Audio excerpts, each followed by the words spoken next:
All right, so here is my second technology, uh, and this one is called Poll Everywhere on polleverywhere.com. Uh, Now, this is a very good website for trying to do if you're doing like a presentation in front of people like other teachers or whatever, or if you're just in your lesson and you want immediate feedback from your students. This is a great website for doing like surveys and such. Now, here I'm on the create poll type thing. You can create an account for free, and it is somewhat limited, but there's still some cool things you can do. You can do multiple choice. You can do a word cloud, which basically you just give the kids or your audience a question, and then the audience responds with a word. And then if there's a word that's said multiple times or the most popular things, those words get bigger. So that's kind of how you can show what the most popular answers are. You can do a Q&A. You can do a ranking order. You can have images on there. You can do a regular survey, open-ended question, or there's just a bunch of different options you can choose here. I'm just going to go with the multiple choice, and I'm going to start, and I'm going to say, how are you? And that's going to be my question. I'm going to have good, bad, and average as my three answers. Now I can click this thing, hit create, and wait for it to load.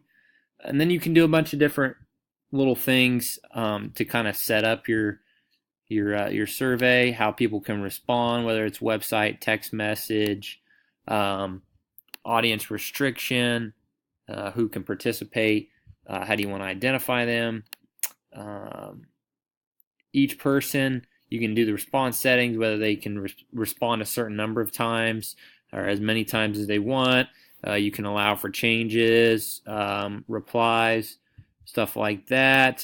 You can schedule the time that it's open, not open. You can test this thing over here kind of on the side, the web and the text message. And then how to present, whether you want to do it from the web or you can actually download it to put it into like a PowerPoint slide. And then you can also create a shareable link. Now, some of this stuff doesn't necessarily matter here. The one thing I do want to show you, and you can change the visual settings there. But here's the key. You got to hit this activate button. This thing becomes live. Now, what you have to do is you can respond one of two ways. Since we are on this thing, I'm just going to do it from the internet. I'm going to click on that and see if I can get my response here. So I've already done it. I've tested it through text, and the text works just fine. I put my name in there. Let's say I'm good. So I have responded now, and check this out. So boom. One person's responded, so that gives 100% at the good response. Like I said, the text you can also do. You text my username to 37607. It sends you a text back, and then you send your response, A, B, or C.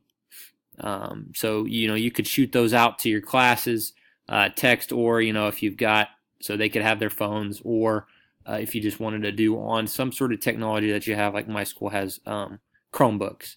So you can kind of pick and choose there. Now, why I selected this, it's a great tool for presentations and lessons with its adaptability to where you can put it in slides and the ease of use. And then also it allows for quick surveys and responses. So if you're at the end, you want some feedback at the end of a lesson, or if you're just asking something in the middle of the lesson, it allows for a quick response so you can see it right there in front of you. My purpose for this was just to find an online resource to get feedback from an audience that was free. So this kind of did the trick. My intended audience, the students would be the ones using this most likely, but my audience would be teachers using it, or my peers if they wanted to use it in their classes or when they're presenting. My two standards, ISTE 5A, use technology to create, adapt, and personalize learning experiences that foster independent learning and accommodate learning differences and needs. So this would allow me to get feedback from students or my audience as to how maybe I could adjust on the fly in the middle of the lesson based on how they answer. ISTE 6A, foster a culture where students take ownership for their learning goals and outcomes. So if I ask students, where they're at in the lesson, how they're feeling about it, they could respond, truthfully, and then that would help hold them accountable towards their learning goals. So there's number 2.